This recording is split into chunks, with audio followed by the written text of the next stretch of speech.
Your name's not down, you're not coming in.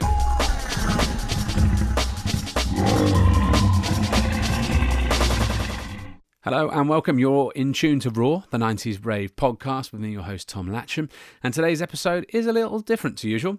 We're joined by eminent rave artist Junior Tomlin, otherwise known as the Salvador Dali of Rave, to talk about his career producing flyers, which will almost certainly have adorned many of your walls, and his new book, which is brilliant and out now on Velocity Press. Go and find it. And as we're discussing art, we thought it'd be a good idea to rope in ROAR's in-house artist, GRANTUS ARTS, to join the chat. Sorry about the sound quality. That's what happens if I'm made to present and produce at the same time. I'll slap my wrist and make sure it never happens again. And sorry too for the odd beeping noise. That's Mrs. Tomlin's phone, but she was fielding work messages. Hope you enjoy it. Why do you think the art and the 90s rave scene were and remain so intrinsically linked? It was basically a product of its time, and not only it's linked because of the music and the people who fueled the music and the people who actually made the music for other people to actually play in raves. Yeah, and at that particular time, you had the arts gave the whole scene a identity. Yeah, and the identity was basically like you could basically call it like futurism. Yeah, not only was it like futurism, it was basically like happy to go into the future, even if that future is a bit unknown. Everybody was like, at that particular time, everybody was happy and enjoying life, and then they get together just to basically get together and dance and enjoy music that they've never heard before. Okay, so even though you're not a DJ or an MC or a producer or anything like that, how did it feel for you to be involved in that scene at the time, be such like an integral part of it? It was only like years later, where. So like at the time when you're caught up in it. Yeah, when you're caught up in it, you don't realise how it's going to be, how the knock-on effects is going to be like 30 years from then. Yeah. So at that particular time, it's just like it was a job, because I was basically a full-time illustrator working freelance. Yeah. Did you realise it was kicking off though? Like, did it start off, you're just doing a couple and then you're like, whoa, this is getting really big, like they're commissioning me more and more, or was it you got in with one group of people and then get you? Yeah, that's how it went, because it got in with one group, but then other promoters that liked your work, and then they'll phone you up, and then you do like other pieces, and that led to other people. Yeah. But it's difficult at the time to know quite how significant what you're doing exactly. is. But that's why this podcast works so well. It's because we cast our way back to 30 years hence, 25, 30 years hence, and you view it in a different way. So now, with the passage of time, how do you feel about having been such an integral part then? I felt good about it, yeah, because it was also to do with like my visual journey, basically of me perfecting my craft, doing the illustrations for different like rave promoters. Each promoter had a vague vision of what they wanted. They basically wanted something like bright and imaginative, full of fantasy, full of surrealism to go on their covers, to basically pull the people in. Right. Okay. Yeah. So there's a demand for in a way, because some of the people, they turn around and they say, "Make it the best fly you've ever done," and you're boggling your brain. No pressure. Yeah. And do you feel like you were evolving at the time as well? It wasn't just that you were this great artist. You, like you said, you were still learning your trade. So there's still a level of apprehension in your commission and such. Yeah. Saying, actually, I've got to produce the best thing I've ever bloody done. Well, that just fell on deaf ears, because I try not to produce crap. Yeah. Well, you're not going to go, "Oh no, I'm phoning this one in, mate. Like this is This is going to be rubbish." Well, I mean, you're professional. Yeah. So you'd always want to create the best you've done. Even though the one particular case where a promoter came to me and they said, "Yeah, I've got this idea for a flyer. You've got a guy and you've got a woman pointing at a pumpkin in a doorway," and you're thinking, "Oh, good grief." Yeah.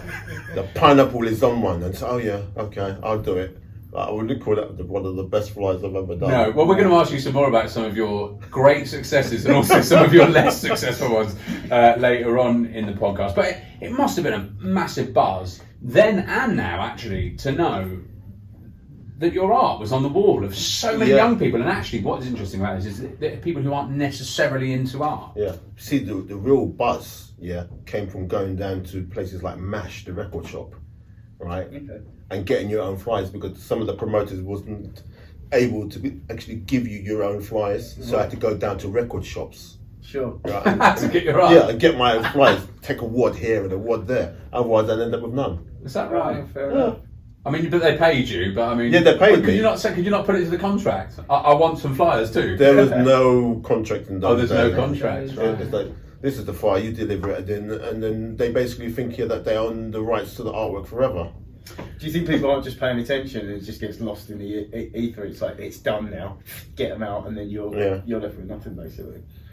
Oh, very little. But you get paid, hopefully. Yeah. So why do you think that the 90s rave scene, we know why you found it exciting, but why do you think generally people still hold it in such high regard? Well, compared to 2020, you can see that's a fair point. I mean, hold in high regard. Or anything, actually. Yeah. Because you can go back then and you say you was more free then than you are now. Mm. You had more liberty then than you have now. Yeah. I wonder if it was the last sort of period where, we have people. I don't want to sound like Nigel Farage going on about health and safety and stuff like that, or Richard Littlejohn, but I wonder if it was the last sort of time where there was a bit more freedom for people to behave in a way that they wanted to behave, and they weren't restricted by legislation, for instance, and that created something free. Well, it doesn't impede creativity.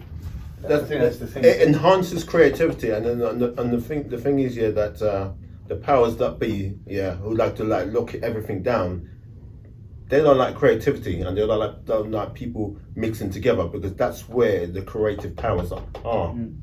People coming together and actually thinking, having a talk, either over water or over a beer. Yeah, that's the creative angle of the rave story. Do you think there's also like an edginess to that rave scene at the time that helps sort of spur on something that's more creative, something that's completely new? When you've got maybe 2 or 3 different cultures sort of coming together, or people from all different backgrounds and stuff. It's like a melting pot. It is a melting pot, because at the end of it, you can say that the rave scene basically generated new types of music as well. Yeah. Yeah. From the back of the rave scene, you wouldn't have basically jungle, and you haven't got drum and bass, and dubstep, and other of those branches of the same tree. Do you think it's a bit more boxed in now, or is that what you're saying in 2020, that maybe things are a bit more regimented? Defined. Or, do you think there's too much of it? No, I wouldn't say refined. I'd just say now we're living in an age where it seems to be more controlled. Right. Yeah, that people haven't got the certain amount of freedoms to do what they did 30 years ago. Do you think there's also access as well, like the way in which we access everything, music, media, artwork, whatever? Yeah, but everything's all gone on the internet. Yeah. Because what you want to basically do is get everybody back into a club. Yeah, yeah. And if that's not happening, everyone's going to go onto the internet to listen to their favourite DJs and artists. Yeah. And because of all this COVID thing, that's where it's all gone. It's all gone online. Yeah, no one's doing gigs apart from if you do it online, you can either sell tickets, pay for a view. Do you think you inspired any ravers into art? Have you spoken to any former ravers who've told you that you were the inspiration for their careers? Yes, I've inspired people either to get into art, get into graphics, and actually become DJs as well. Really? Who? Anyone that we know that we might have heard of? I can't remember. But you've been around the block a bit. You met a lot of people. I can't blame you for not remembering everyone. Well, listen, this is the 90s Rave Podcast with me, Tom Latchem, Grant Yanni, GRANTUS ARTS, our artist, and Junior Tomlin, who is the Salvador Dali of Rave. There you go, he said it. We're going to find out a little bit more about you. We do a little quickfire round where we just ask you a few little questions about yourself. I'm going to take one question, Grant's going to take the next. We just want quick, snappy answers, okay? How does that sound? Right? Interesting. Full name? Junior Tomlin. Willity, love it. I was wondering whether you were Junior, as in you've got the same name as your dad. No. So Junior is actually. Juniors are my actual names on the birth certificate, my christening certificate, everything. Willity, love it. Willity. Yeah. Okay, cool. You want Age? Age? Can you disclose? Yeah, I'll answer that question because it's no secret. I've been in the business for 30 years and I am 60, so. 60? Wow, looking fantastic. Yeah. Mate. 60 as of the 3rd of September. Well, congratulations. Yeah. What did you do for your 60th? I go to the pub with my dearest and a few friends. Good man. Lovely. And where did you grow up? I grew up in Notting Hill Gate, Ladbroke Grove. And where do you live now? I live in Ladbroke Grove. Okay, well, the apple didn't fall far from the tree, did it? Yeah. Still there. Okay, relationship status? As you can see, my relationship status is very nice with my lovely dudess over there. Dudess, I like that. So And like she is significant lovely. other She with is Sam. lovely, yeah, significant other. Do you have any children? No, I haven't. You don't have any children. Okay. Favourite non-rave tunes? Favourite non-rave tunes? Yeah, what's your Wow. favourite non-rave tune? Like, you know, no kick drum. You've got loads. Oh, yeah, I have got those non-rave tunes. What are you into? Oh, That's not rave. I would say the first one that came into my head was Aphex Twin. Wow, that's an out there choice. But Why? I just like that style of music. It's like totally different to listen to. Out there, yeah. Yeah, and all over the place, and a whole range of different yes, styles as well. another, on the set. another Psychedelic? person. Yeah, another person is Philip Glass. Okay. Nice. Yeah, if you like nice eclectic mix of music. Yeah, and the other things, even classical. Oh, really? And all sorts of really Yeah, music. because I grew up with Holster Planets. Okay. Right. And who's the most famous person you've met? Oh dear, famous person that I've ever met. The famous person I ever met briefly, that would happen to be Richard Attenborough. Oh, there's a good one. Yeah, that's a good one. Not bad at all. What's your favourite tipple, apart from obviously the signature brewery beer we have in there? Rum and Black. Rum and Black. Did they not sell that downstairs? They do a rum, apparently. Oh, do they? What, rum beer? It's called Rummery. I bet they do a rum beer somewhere, not here. And then my other favourite typical, would you believe, is like, what's that? Ryan Nephew's White Rum. Lovely. No, I like dear, that. dangerous, though. Yeah, it's Oh, yeah. dangerous. I don't- Goes down and it burns its way down. I've lost quite a few nights to Ray and Nephew over Yeah. the years. It's dangerous when you There's two of them. Ryan and his nephew. And what would you say is your best trait? Oh boy. Inspiring people Yes. become better than what they are. That's good. That's a That's a great great trait, actually. Yeah. Most people can't say that, to be honest. I mean, I That's certainly true. can't. What's your worst one? Probably been like stubborn. Yeah, and maybe not. What's it? Not being fastidious enough. You're going to have to explain what fastidious means to our audience for idiots. I don't mean that, guys. You're lovely. What Tom means is he's an idiot. He doesn't know what Shit! Rumbled. The journalist doesn't know the word. Yeah, it could be a bit tidier and neater in certain Fine, ways, okay. that's all. Yeah. All right. Fair enough. We missed one out, I think. Favourite TV show? Favourite TV show, that would happen to be The Mandalorian. Oh, really? Yeah. Oh, Okay. that doesn't surprise me from your artwork. Yeah, at yeah. all. It's not my bag. I bet he likes it. I do like it. Of course you do. But what is it you like about it? Is it the Star Wars thing, or are you getting into that whole like Western sort of thing? I like the fusion of the Star Wars thing with the Western, Yeah. because it also reminds me of Serenity. There's a lot of talk of that, like stuff like Serenity as well, but they also have been bringing it a lot back to the whole Good, the Bad, and the Ugly and spaghetti Yeah. westerns and all that stuff, which I love as well. So Yeah. and looking at your artwork and the whole that futurism sort of idea, I think there's something that we probably both appreciate in the old meets new, creating something Yeah, else. because you can do a mashup of them any way you like and it will still work. Yeah. Yeah, I really appreciate that. It does just strike me as like there was some TV exec who went, you know what, I like Star Wars and I like Westerns. Let's do this. And rather than actually, there was actually sort of like a real plan. It was just like, I like those two things, let's make a TV show. But look, if you've got that sort of power, why wouldn't you? Yeah, cool, why not? Cool. You're listening to the 90s Rave Podcast with Tom Latchem, Junior Tomlin and GRANTUS ARTS. If you want to get in touch with us at all, on email hello@the90sravepodcast.co.uk. We're on all your social media channels, and if you're watching us, you'll know we're on YouTube. But if you're just listening to us on audio, you might not know, and if you don't know, check us out on YouTube.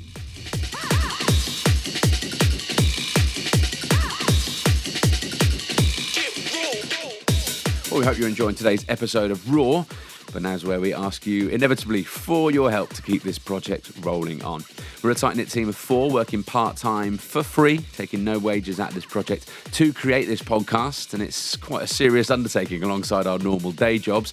Hopefully you can see from our progression from audio to video in the few months since we started this podcast that, thanks to your ongoing donations, we've managed to improve our equipment. And I'm pleased to say your generosity means this podcast now washes its own face in terms of costs, which is absolutely great news. And thank you so much to any of you who've donated. We've got big plans for the future, but we aren't going to be able to do it without your support. So if you want us to keep making Raw, you're going to need to keep on funding Raw, and that will help with the cost of renting or buying recording kit and paying expenses to travel the country and interview more of your favourite rave artists from the 90s. So if you can spare anything at all, no matter how big or how small, you can do so at gofundme.com/the 90s Rave Podcast. That URL again is gofundme.com/the 90s Rave Podcast. And if you're not in a position to donate, because we know it's a tough time for everybody, you can instead help by subscribing and sharing our content on YouTube, Facebook, Instagram and Twitter. You just need to search for Raw, the 90s Rave Podcast. Go and do that now, please. Massive love and respect to each and every one of you. Hope you're enjoying it. So, you're a multifaceted artist. You do awesome pencil drawings. You've got some sort of Japanese style in there. You've got your Afrofuturism, those images like reminiscent of the Aquarian Age. Your comic book stuff. You work for like 2000 AD, DC Comics, all these sorts of guys, as well as the Rave Flyers. What was it that got you to start doing artwork as a young man? In the first place, it's like, I mean, you know, were you 7 or 8, something like that? Right, when I was 7 or 8, Take you right back. that takes me right back, because what was on the TV at that particular time was things like The Prisoner. I don't know that one at all. Show my age as well. Yeah. I mean, I think Junior Tomlin is showing his age, really. It's not us. let me show my age. Yeah, still there. The Prisoner. Yeah, The Prisoner. I know The Prisoner. Yeah, Patrick McGowan. Right. Okay. Yeah, and then you had you know the usual old sci-fi shows like Doctor Who. Yeah. Yeah. Blake Seven. You know, yes. Buck Rogers and Black Rogers in the 21st century. Yeah. Yeah, things like that. Yeah. Sorry. So, and things like Lost in Space. Yeah. Yeah, and all the stuff by Owen Allen. Okay, so you've bit so a lot of sci-fi. Yeah. I think that's obvious, though, isn't it, in a lot of your artwork? It is, but it was only when the other influence was when Star Wars came out, and then the other influence here is when I won a competition at school, and they sent me off here with sort of like a £5 like W.H. Smith's vouchers, and I ended up buying a book. So that actually did that spur you on? That In a way, because because what it was, the book was basically a collection of Asimov stories. I think it was like the first foundation. Right. Yeah, and I loved the cover. Yeah, but would you believe that it would be like another 5 years until I read the book? Right. Okay. Yeah. To be fair, I can believe that because I'm a bit like that. Yeah. I can get drawn into some visuals. And then I read the book. And we had a trip to Margate, the seaside with school. Yeah. And I ended up in a bookshop buying like 7 Asimov books straight. Right, okay. Yeah. And I thought, that's what I wanted to do. I wanted to do science fiction covers. Okay. And what did your parents and your friends think of your artistic endeavours? Yeah, were you good instantly, or? Yeah, but you won a You're competition natural. pretty early on. Well, some of my early stuff was like not so good, but at school I had kids asking me to draw their things for them. You know, Did you charge them? well, I should have done. I thought it was more enterprising. I would have done.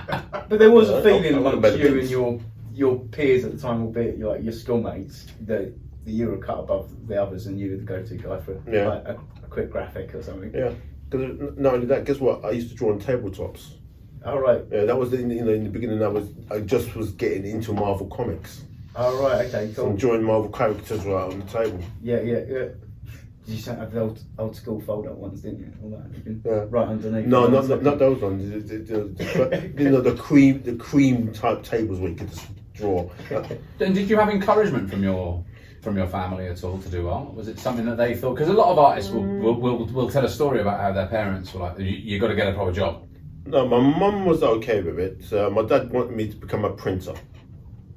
Yeah, and then when I said, no, my dad wanted me to become an architect, and I said to him I wanted to become a printer, and he didn't really kind of cared for that very much. Right. It's not a proper job. Yeah, but What would that have meant as well, though, back then? Because I think printer now and printer then may be different things. Does that mean sign writer, like sign painter? Is that what he would have had in his head? Or? it could have done. I thought, a printer when you're actually doing other Screen people's print. print. Yeah. Okay.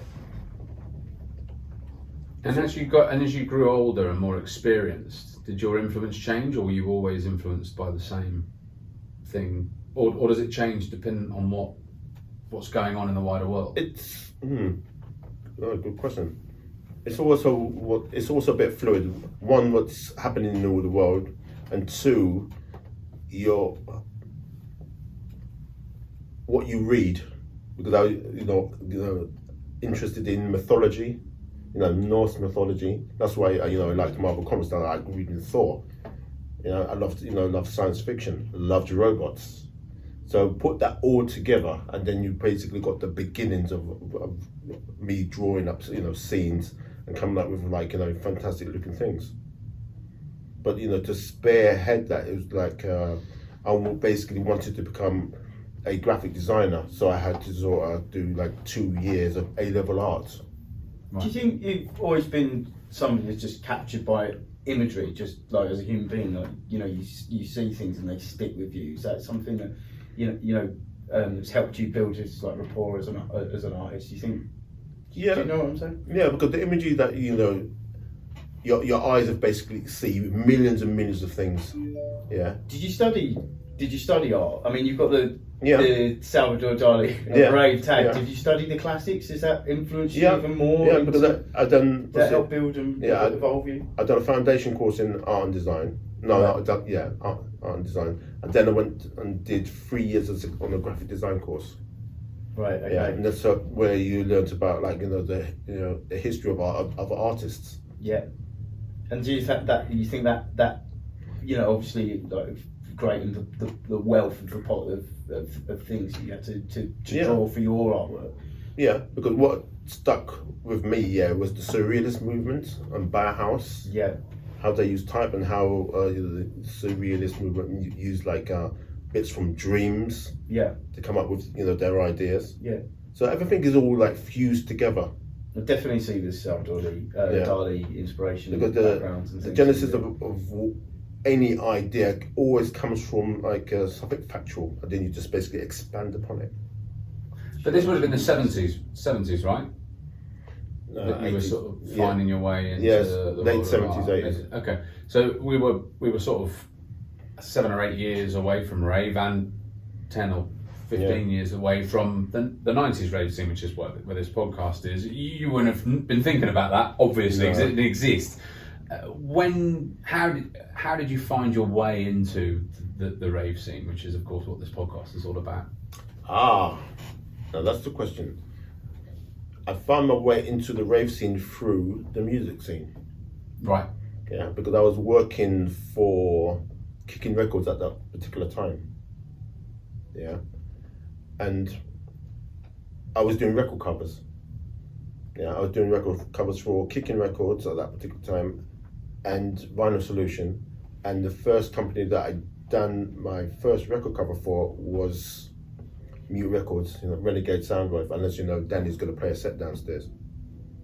Nice. Yeah, that's how I got into it. And I was at the offices of Kicking one day, where a rave promoter came in, and he was basically looking for an artist to do, their first rave, and they found me, and that's history. And why do you think that your designs proved so popular in that world?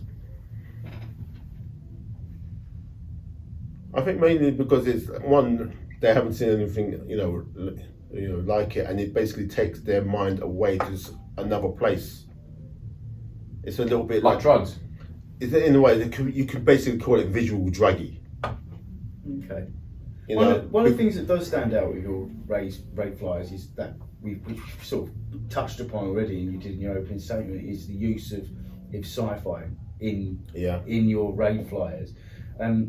So what was the big draw, and what was it that made you link sci-fi and rave together? One is some of the elements in the music use sci-fi samples. You listen to some tracks, you'll find sci-fi samples in there. Particularly early on as well. Yeah, you find. Well, Blade Runner's really heavily sampled. Terminator, Predator, the whip of the Terminator, the tune. Predator in there, Star Trek, swishing doors, things like that. Yeah. Even aliens, even certain pieces of music from one of the Alien movies. The funny thing is, it's changed so much now with the algorithms that find these samples and basically kill all tunes that have got those samples in. You wouldn't be able to do your work nowadays in that field. Do you know what I mean? In that way that you were able to, because it just doesn't exist anymore. No, but I will be always able to do, produce work, because it's not all dependent on those set of variables. Because what I started doing, this is even going before I started to into raves, I used to do computer game packaging artwork. Yeah, and the computer game packaging artwork industry, as you know, is a large industry. It's made to like science fiction games. Yeah. So that's where I was doing spaceships. Yeah. That's where I'm like doing robots. People, big people with futuristic guns and things like that. That's where the teeth of the whole thing came from. And that basically has been continued into like the rave era, because I basically like science fiction. It's pop culture as a whole. Sort of that over the time, and from the time when you were younger in the 70s, moving forward, that gripped you in some way. Like those shows we talked about, Doctor Who, Blake 7, and things like that. And particularly, when you look at some of your early artwork, the airbrush stuff that we spoke about, that really does have that like 60s and 70s feel about it at times as well, doesn't it? Yeah, it does. Do you think that the evolution of dance music, Tom's talked about this throughout most of the podcast, about how quick things changed in the 90s, and the fact that it was electronic music as well also added to that idea of what you were saying, futurism, and then sort of helped link that sci-fi idea in. Obviously, like the artwork that I do for the 90s Rave podcast is more graphical and sort of comic booky, which is something you're not unfamiliar to either. You do comic book work and stuff as well. So why do you think that the sci-fi was a bigger draw than something, say, like more graphical work? That was particularly my style, because I always wanted to basically do like science fiction book covers. Right. Okay. Yeah. So your personal love was brought into this, and also, as I said before, when I was doing computer game packaging artwork, it was basically like it's either fantasy orientated, sci-fi orientated, or surreal orientated. Yeah. So all that fused into another decade. It's really interesting. And in terms of the promoters that you worked with and you worked for, who are your favourites to work for and why? Interesting. You got to be a bit careful now, but hopefully not that careful. Yeah. Well, I'll always remember the the first flyer that I done Rave World with the 3 floating heads.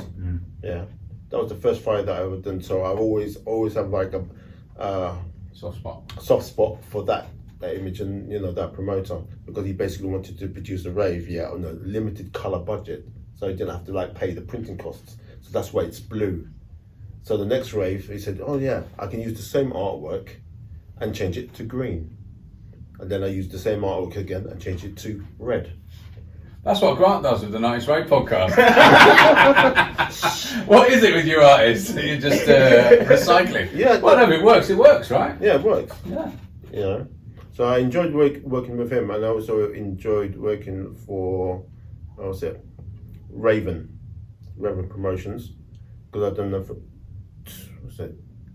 2 pieces of artwork for them, and I quite enjoyed doing those ones. And I also enjoyed doing like Dream Zone, my 2 Dream Zone pieces. I really loved it, because there's pieces that I love, even though I can't remember so much of like working with the promoter.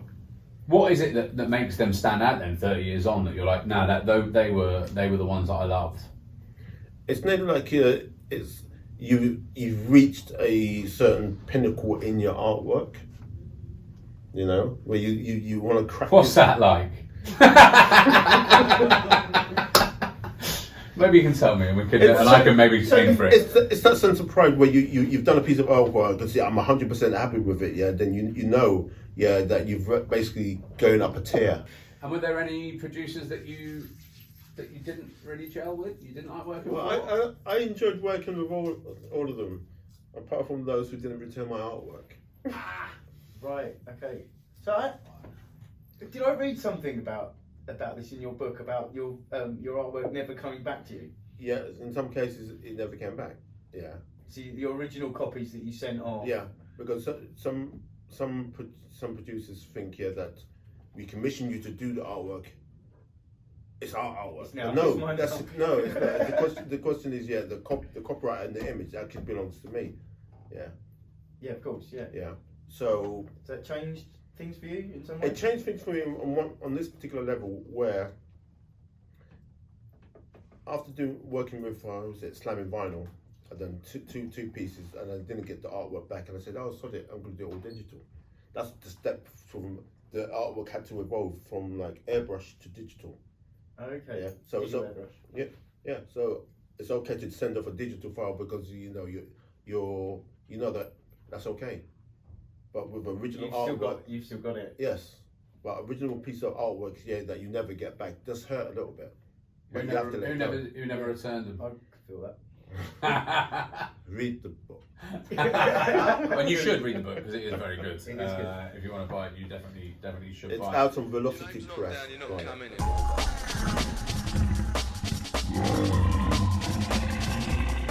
Would you go to raves? Are you a raver? Sometimes. Would you go to raves to see what was happening in the raves, to try to be inspired, to try and find inspiration for what was happening in the scene? Not really, because it's the music that it really drives and inspires me. Yeah, the rave is just basically people dancing to the music that inspires me. But every now and again, if I get a chance, I'll go to a rave just to sort of like have that bit of nostalgia. Cool. Feel like you still go. So you might be dancing in a rave and Junior Tomlin's there. Yeah, well, next year you're like, I know that guy. It's Salvador Dali of Rave. Yeah, the last little rave I went to a year was like the launch of what's it? DJ Rap's book. Yeah, for her birthday. Yeah. I can't remember what the venue is, but afterwards they had like a little rave where she was like playing a set, and that was fun. I enjoyed it, but it's needed like reminiscing. Yeah, even the What were your favourite DJs back in the day from the 90s? Who did you like? Is there any standout? Who really inspired you? I like Andy C. Yeah, I liked who was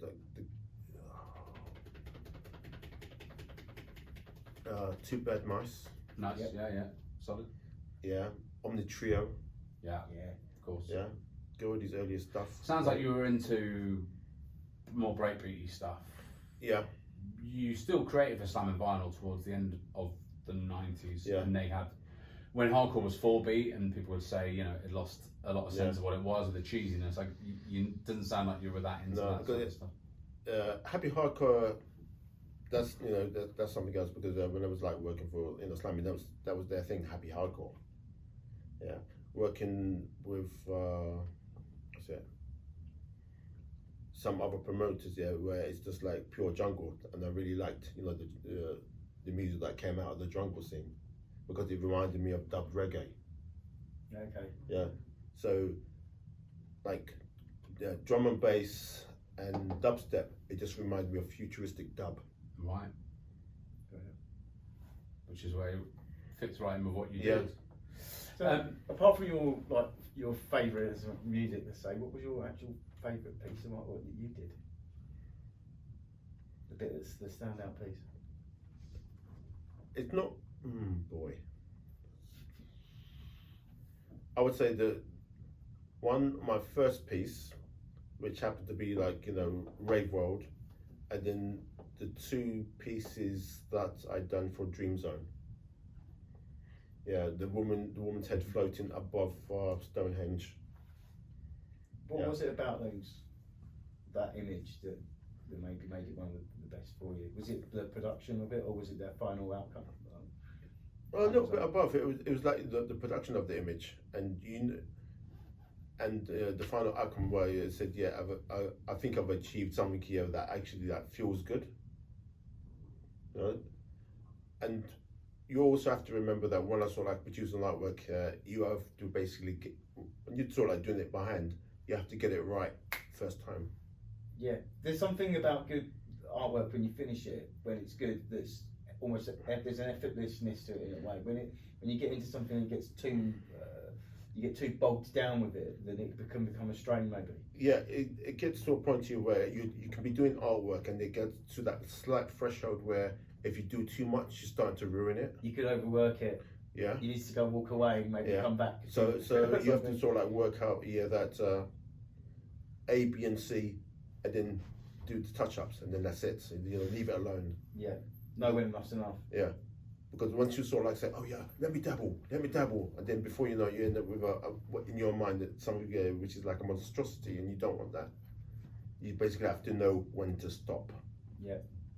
Yeah. And well, I mean, that sort of is a signifier for us to maybe come to a stop. But want to know, you know, you've got this book out. What are you up to nowadays? Are you still working in dance music and creating, and what impact has COVID had? You know, what are you up to? Well, COVID's had the impact on everyone else.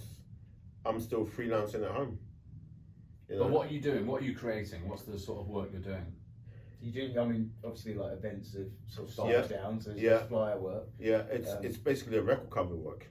Right, okay. I do record covers. And so is that stayed pretty consistent? That is stayed pretty consistent, and I still do, you know, logos.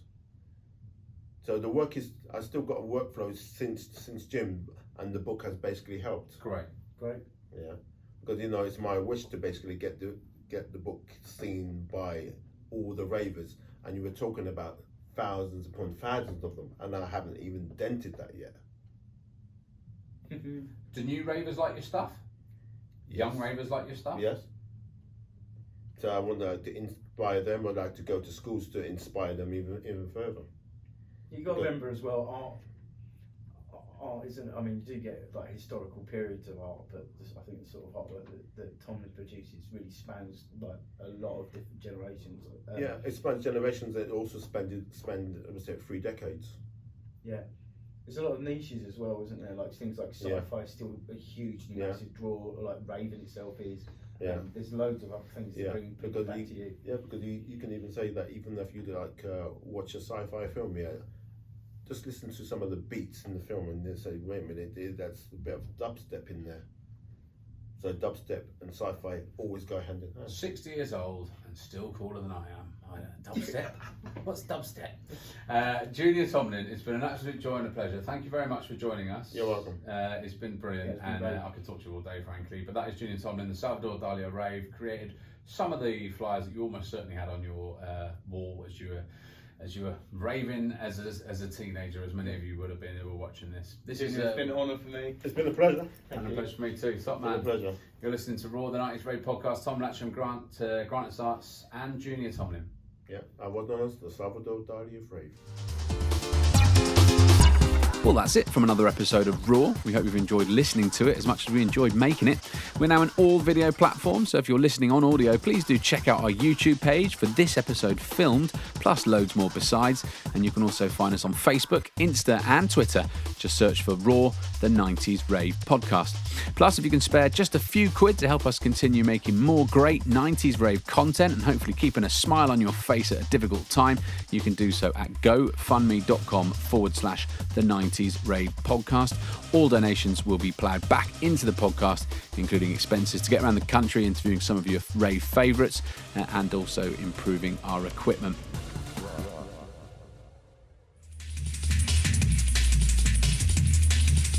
X amount of pressure, X amount of roar.